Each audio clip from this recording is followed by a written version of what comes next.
কটা গামছা কিনলাম। এই যে এই গামছাগুলো দেখছো, ছোট্ট ছোট্ট গামছা, এগুলো দুটো মামামের জন্য নিয়েছি। ওর যেই তোয়ালেগুলো রয়েছে ওগুলো তো আর গা মোছানো হয় না, আমার ভালো লাগে না, মানে জল সরে না এমন মনে হয়। এর জন্য সুতির গামছা কিনলাম। একটা বড় গামছা থেকে দুটো পিস করা হলো, এই যে, তাহলে ওর সুবিধা হবে। এখন যেহেতু নতুন গামছা জলে পড়া রয়েছে, এই গামছাটা আমার জন্য, এটা ভাইয়ের, আর এটা বাবার। টোটাল 4টে গামছা কেনা হলো, দুটো মেয়ের জন্য আর বাকি আমাদের জন্য, বাড়ির জন্য আর কয়েকটা গামছা বাড়িতে রয়েছে, ওগুলো এবার বাতিল করতে হবে। বরকে অনেকদিন ধরেই বলছিলাম যে গামছা নিয়ে আসার জন্য, ওর টাইম হচ্ছিল না, তাই আর কি করা যাবে। বাড়িতে এসেছিল একজন বয়স্ক কাকু, কাকু বলবো না দাদু বলবো বুঝতে পারছি না, কারণ প্রায় 75 ইয়ার্স ওল্ড হবে, দাঁতগুলো সব পড়ে গেছে, তো ভাবলাম কিনেই নিই। আর এখানে দেখো সকাল সকাল বাজারও চলে এসছে। এখানে সয়াবিন রয়েছে, আজকে ওনার সয়াবিন হবে। চাল রয়েছে, আলু রয়েছে, এখানে স্কচব্রাইটের সব রয়েছে, বাসন মাজা, এই যে স্কচব্রাইট রয়েছে, তেল আনা হয়েছে, ডিম আনা হয়েছে দেখো, এই যে 4 পিস ডিম রয়েছে, ফ্রিজেও ডিম আছে, তারপরে আমরা ডিম নিয়ে এসছে, আর যাতে ডিম কারি রান্না করবে। আজকে আমার অবস্থা খুব খারাপ, কারণ এক তো লেট উঠেছি, কালকে সারা রাত মেয়ে ঘুমাতে দেয়নি, ওর প্রচন্ড পরিমাণে শরীর খারাপ, জ্বর, যার জন্য ও ঘুমাচ্ছে না। আর আমাকে রাত জাগতে হচ্ছে, কালকে ওকে সারা ঘর ঘুরিয়ে নিয়ে বেড়াতে হয়েছে। আমি পোস্ট করেছিলাম এর আগের পোস্টটা যে মেয়ে খুব অসুস্থ, মেয়ে ঘুমায়নি, সবসময় কোলে ছিল, ইভেন কোলে ঘুমাচ্ছে না, ওকে নিয়ে কালকে বেড়াতে হয়েছে, পুরো ঘর পাইচারি করতে হয়েছে কোলে নিয়ে মেয়েকে, যার জন্য আমার ঘুম হয়নি।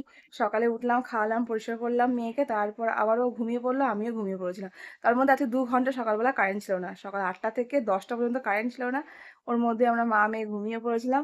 এখন দেখছি আবার একটু ঠান্ডা ওয়েদার আছে, মানে একটু হালকা হালকা হাওয়া দিচ্ছে, আর মেঘ জমছে, মানে বৃষ্টি হবে। কালকে তো প্রচন্ড গরম ছিল, আজকে সকাল থেকে প্রচুর গরম দিয়েছে, টিন পুরো গরম হয়ে যাচ্ছে, মানে এতটা গরম।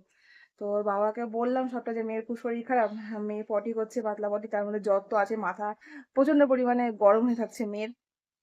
তা ওর বাবা বললো ডাক্তার দেখিয়ে নিতে, কিন্তু আজকে ডাক্তার নেই, কালকে যাবো ডক্টর দেখাতে, কালকে আবার রথ রয়েছে, কাল 16 তারিখ মনে হয়।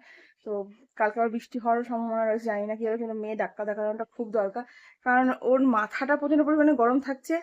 জ্বর তো সরাসরি নেই, মাপছে থার্মোমিটারে, কিন্তু জ্বরটা 98.6 বা 8 পর্যন্ত গিয়ে দাঁড়াচ্ছে, 100-এর উপর জ্বর উঠছে না, কিন্তু মাথা ওই যে গরম হচ্ছে, তাও ঠান্ডা জলে স্নান করানো হচ্ছে মেয়েকে, যাতে গরম জল দিলে ওর যদি কোনো প্রবলেম হয়, এই জন্য আমি গরম জল করছি না, নর্মাল কলের জলে স্নান করানো হচ্ছে মেয়েকে।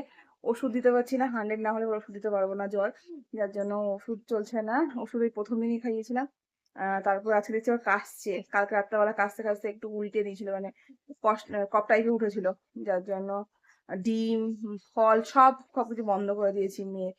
কিচ্ছু খাচ্ছে না, শুধু ন্যান পোড়া সকালবেলা একটু খেয়েছে, আর কিচ্ছু খাচ্ছে না, মানে এতটা টেনশনে আছি মেয়েকে নিয়ে কি বলবো।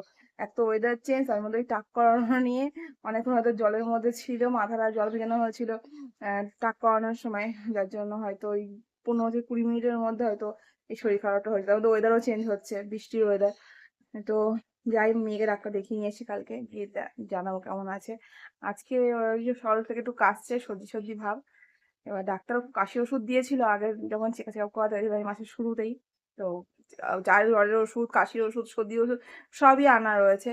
এবার যদি খুব বাড়াবাড়ি হয় তখন তো ডাক্তারকে যেতেই হবে, আর হচ্ছে একবার দেখিয়ে নিই, কারণ পটিটা প্রচন্ড পাতলা করছে, তো সকালে খাওয়ার পরেই খুব টেনশনে আছি।